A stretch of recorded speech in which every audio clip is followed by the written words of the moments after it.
I asked my neighbor why she was always gardening at night, and now I wish I hadn't. I've always been the kind of person who likes to keep to myself. I mean, I'm friendly enough with my neighbors to wave hello, but I've never really been interested in knowing more about their lives. That is, until I moved into this new place about a year ago. It's a quiet neighborhood, the type where everyone knows everyone else's business.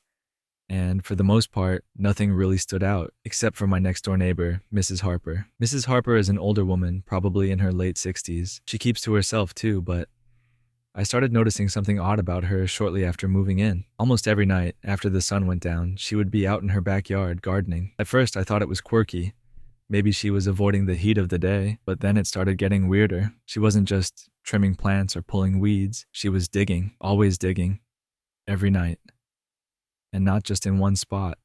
Different areas of the yard, like she was methodically moving around the garden. The holes were never very big, maybe a foot or two wide, but she was definitely burying something. Curiosity started eating away at me. What could she possibly be burying at 10 or 11 o'clock at night? I didn't want to jump to conclusions, but my mind immediately went to all of the horror stories I'd read online. Was she hiding something or someone? I kept an eye on her for weeks. My imagination ran wild, but I never had any real proof that something was wrong. That is, until the night I finally decided to ask her. It was a warm summer evening, and I saw her out there again with her spade in hand, crouched over the ground. I built up the courage to walk over to the fence and casually asked,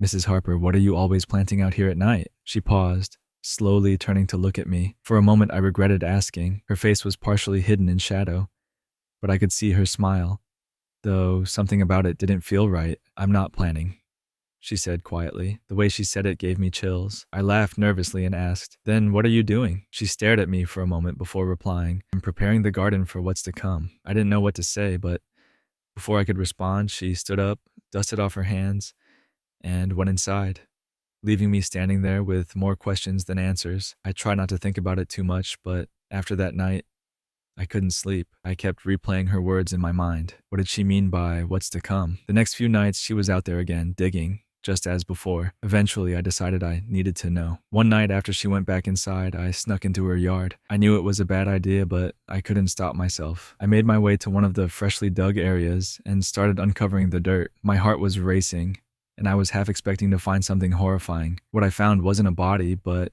it wasn't exactly comforting either. There in the hole was a small box, sealed tightly. I lifted it out and opened it. Inside were scraps of paper, each one with a name written on it. But here's the thing. The names weren't unfamiliar. They were the names of people who used to live in this neighborhood.